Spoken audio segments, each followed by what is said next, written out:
ঢাকা বিশ্ববিদ্যালয় কেন্দ্রীয় ছাত্র সংসদ নির্বাচন ঘিরে সরগরম ক্যাম্পাস। সকাল থেকে রাত পর্যন্ত ব্যস্ত সময় কাটাচ্ছেন প্রার্থীরা। শিক্ষার্থীদের কথা শুনতে হলে হলে যাচ্ছেন তারা। মনোনয়নপত্রে ত্রুটি থাকায় তালিকায় জায়গা হয়নি ৪৭ জনের। শুক্রবার তাদের মধ্যে ১৩ জন পুনর্বিবেচনার আবেদন করেন। আজ এই আবেদন করার শেষ দিন। বৈধ প্রার্থীর তালিকায় আছেন ৪৬২ জন। তাদের মধ্যে ৪৮ জন লড়ছেন ভিপি পদে। এছাড়া জিএস পদে ১৯ জন এবং এজিএস পদে ভোট করবেন ২৮ জন। মনোনয়নপত্র প্রত্যাহারের সময় ২৫ আগস্ট দুপুর ১টা পর্যন্ত। ভোট গ্রহণ আগামী ৯ সেপ্টেম্বর।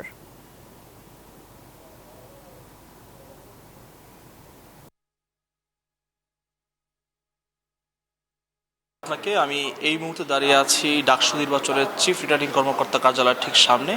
আমরা জানতে পেরেছি যে ৪৭ জন তালিকা থেকে বাদ পড়েছিল, প্রাথমিক তালিকা থেকে বৈধ তালিকা যেটি ছিল সেই তালিকার বাদ পড়া ৪৭ জনের মধ্যে কিন্তু এরই মধ্যে ২৮ জন আবেদন করেছে পুনর্বিবেচনার জন্য।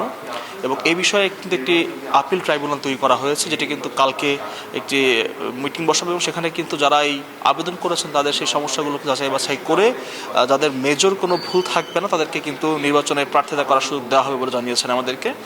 এবং একটি বড় বিষয় হচ্ছে ২৫ তারিখ পর্যন্ত কিন্তু প্রার্থিতা বাতিলের সুযোগ থাকলেও এখন পর্যন্ত কেউ প্রার্থিতা বাতিল করেননি। যদিও শিবিরের সমর্থিত প্যানেলের একজন কিন্তু একটি পোস্টের কারণে বিতর্কিত হওয়ার পরে গতকাল রাতে জানতে পেরেছে তাকে সেই প্যানেল থেকে বহিষ্কার করা হয়েছে এবং তিনি কিন্তু ব্যক্তিগত কারণ দেখিয়ে আজকে তার প্রার্থিতা বাতিলের আবেদন করতে পারেন বলে জানতে পেরেছি আমরা।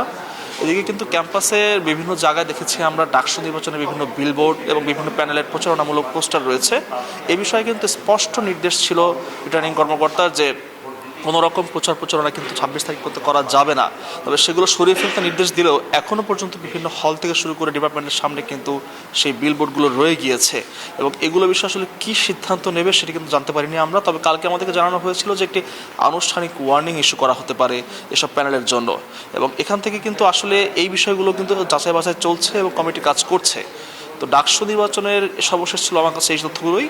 এখন চলে যাচ্ছে আমাদের আরেক সহকর্মী নাজমুল হুদার কাছে, যিনি আছেন জাহাঙ্গীরনগর বিশ্ববিদ্যালয়ে, জানাবেন ডাকসু নির্বাচনের সর্বশেষ পরিস্থিতি।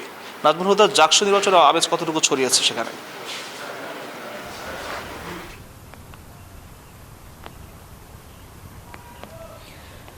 মোহাইমিনুল, আপনাকে ধন্যবাদ। আপনি ঢাকা ইউনিভার্সিটি থেকে জানাচ্ছিলেন ডাকসুর সর্বশেষ তথ্য। এই মুহূর্তে জানাচ্ছি আমি ডাকসুর নির্বাচনের সর্বশেষ।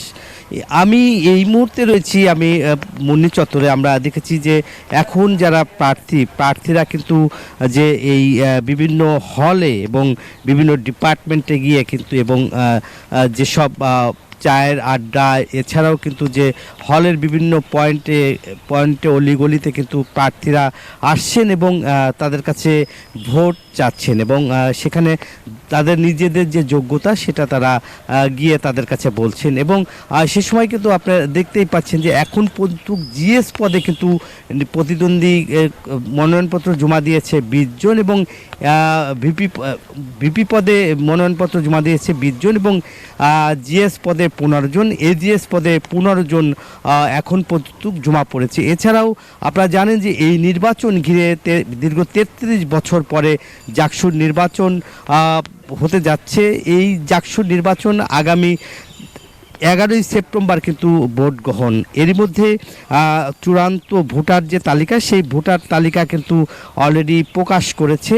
যদি কেউ বাদ পড়ে তাও কিন্তু এখনও নেওয়া হচ্ছে বলে আবেদনের পরিপ্রেক্ষিতে বলা হয়েছে। এছাড়াও আইন শৃঙ্খলা বাহিনী সেনাবাহিনী চেয়ে কিন্তু যে স্ট্রাইকিং ফোর্স হিসেবে সেনাবাহিনী চেয়ে কিন্তু একটি বিশ্ববিদ্যালয় কর্তৃপক্ষ একটি আবেদন করেছে। এছাড়াও ৩ স্তরের আইন শৃঙ্খলা বাহিনী মোতায়েন থাকবে আমাদেরকে জানিয়েছেন। এছাড়া যারা প্রার্থী তারা কিন্তু বলছে যে সম্ভাব্য যারা প্রার্থী তারা ৬টি প্যানেলে দেওয়ার কথা এখন পর্যন্ত জানানো হয়েছে। 2টি প্যানেল কিন্তু অলরেডি ঘোষণা হয়েছে, ছাত্র শিবির এবং বৈষম্য ছাত্র এনসিপি যৌথ মিলে একটি প্যানেল দিয়েছে। এই ছিল আমার কাছে জাহাঙ্গীরনগর বিশ্ববিদ্যালয়ের ডাকসু নির্বাচনের সর্বশেষ তথ্য।